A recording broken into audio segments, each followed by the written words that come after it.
कल्पना चावला अंतरिक्ष में जाने वाली प्रथम भारतीय महिला थी।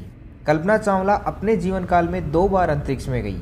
इस दौरान उन्होंने 31 दिन 14 घंटे और 54 मिनट का समय अंतरिक्ष में बिताया। लेकिन फरवरी 2003 को स्पेस से वापस लौटते समय उनके स्पेस शटल के साथ एक हादसा हो गया। इस हादसे में कल्पना चावला की दर्दनाक मौत हो गई थी। लेकिन नासा जैसी दुनिया की टॉप स्पेस एजेंसी के स्पेस शटल के साथ ऐसी दुर्घटना होना अपने आप में एक चौंका देने वाली घटना थी। तो क्या कल्पना चावला की मौत एक दुर्घटना ना होकर एक सोची समझी साजिश थी? आज इस वीडियो में मैं आपको कल्पना चावला की मौत की असल वजह बताऊंगा, तो बस अंत तक बने रहिए हमारे साथ। नमस्कार, आप देख रहे हैं रहस्य टीवी और मैं हूं कुलदीप सिंह। तो चलिए आज एक बार फिर से इतिहास के पन्नों को पलटकर देखते हैं कि आखिर उस दिन कल्पना चावला के साथ क्या हुआ था। कल्पना चावला का जन्म 17 मार्च 1962 को हरियाणा के एक छोटे से शहर करनाल में हुआ था। उनके पिता का नाम श्री बनारसी चावला और माता का नाम संज्योति था। वह अपने परिवार के 4 भाई बहनों में सबसे छोटी थी। उनकी प्रारंभिक पढ़ाई टैगोर बाल निकेतन में हुई। उन्हें बचपन से ही एयरप्लेन की ड्राइंग बनाना और रात को अंतरिक्ष में तारों को देखना अच्छा लगता था।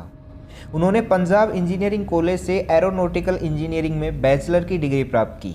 1982 में कल्पना चावला यूएसए चली गई। यूएसए में university of Texas at Arlington से कल्पना चावला ने सन 1984 में एरोस्पेस इंजीनियरिंग में मास्टर ऑफ साइंस की डिग्री प्राप्त की। 1988 में कल्पना चावला ने यूनिवर्सिटी ऑफ कोलोराडो बोल्डर से एरोस्पेस इंजीनियरिंग में पीएचडी की डिग्री कंप्लीट की। सन 1988 से कल्पना चावला ने नासा के लिए काम करना शुरू कर दिया और अप्रैल 1991 में कल्पना चावला को अमेरिका की नागरिकता भी दे दी गई। इसके बाद कल्पना चावला ने नासा एस्ट्रोनॉट क्रोप्स के लिए अप्लाई किया। मार्च 1995 में कल्पना चावला ने क्रोप्स को ज्वाइन कर लिया। नासा ने 1996 में चावला को स्पेस में भेजने के लिए सेलेक्ट किया। 2 मई 1997 को 6 एस्ट्रोनॉट का क्रू स्पेस के लिए रवाना हुआ, जिसमें कल्पना चावला भी शामिल थी। ये कल्पना चावला का पहला स्पेस मिशन था। कल्पना चावला ने 2 मई 1997 को स्पेस शटल कोलंबिया से उड़ान भरी। अपने पहले मिशन के दौरान कल्पना चावला 15 दिन और 12 घंटे तक स्पेस में रही। इस स्पेस मिशन में कल्पना चावला मिशन स्पेशलिस्ट और प्राइमरी रोबोटिक आर्म ऑपरेटर के रूप में शामिल हुई थी। सन 2000 में कल्पना चावला को उनके दूसरे स्पेस मिशन के लिए चुना गया। इस स्पेस मिशन की लॉन्चिंग डेट 11 जनवरी 2001 निश्चित की गई थी।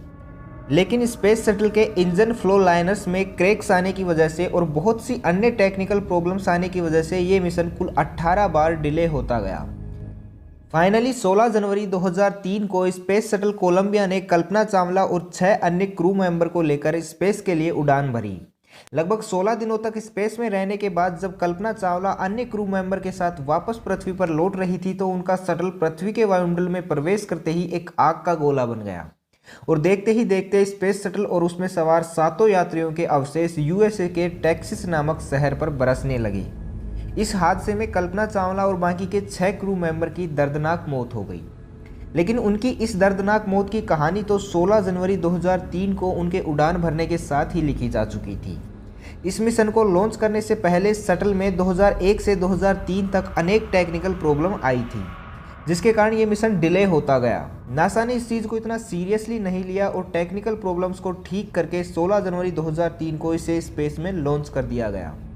स्पेस शटल कोलंबिया ने अपनी पहली उड़ान 12 अप्रैल 1981 को भरी थी। तब से लेकर 16 जनवरी 2003 से पहले तक यह कुल 27 उड़ानें भर चुका था।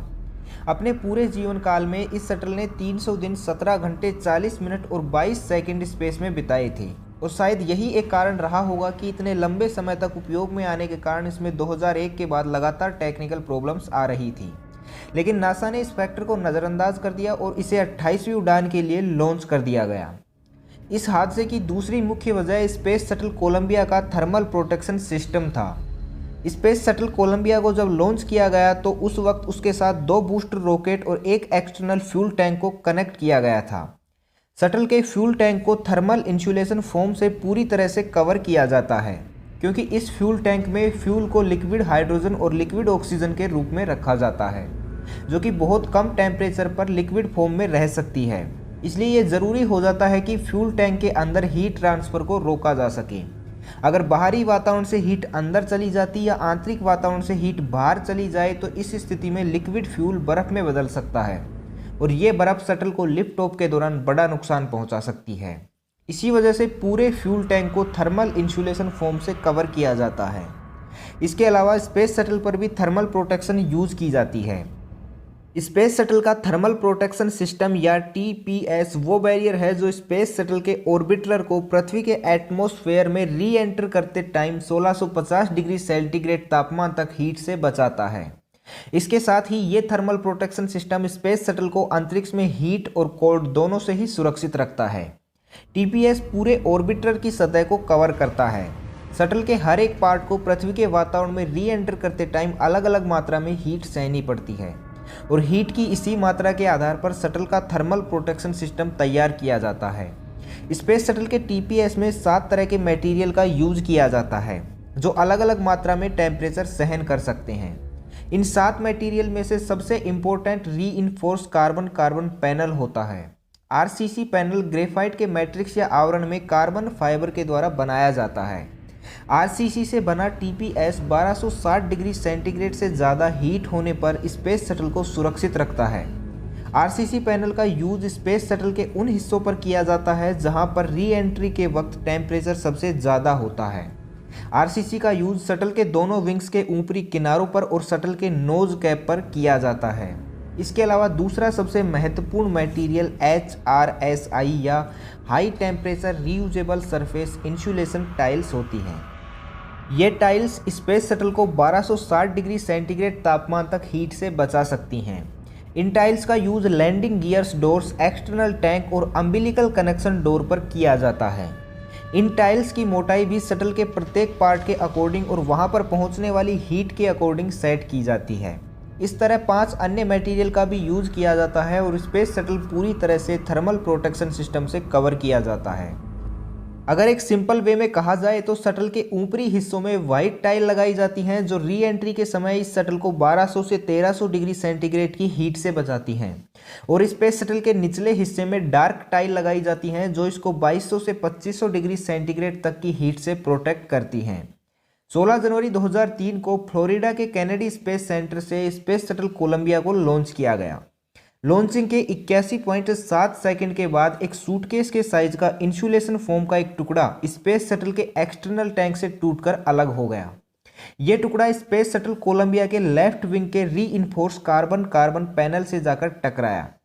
जिस टाइम ये घटना हुई उस वक्त स्पेस शटल 65,600 फीट या 20 किलोमीटर की ऊंचाई पर था और 2.46 मैक प्रति घंटे या 740 मीटर प्रति सेकंड की स्पीड से आगे बढ़ रहा था। ये स्पीड इतनी ज़्यादा थी कि जब इंसुलेशन फोम का टुकड़ा शटल के लेफ्ट विंग से टकराया तो इसने वहां 6 से 10 इंच डायमीटर वाले एक होल जितनी जगह पर लगी थर्मल प्रोटेक्शन टाइल को उखाड़ दिया। साथ ही इस टक्कर की वजह से लेफ्ट विंग के आरसीसी पैनल को भी बड़े लेवल पर नुकसान पहुंचा।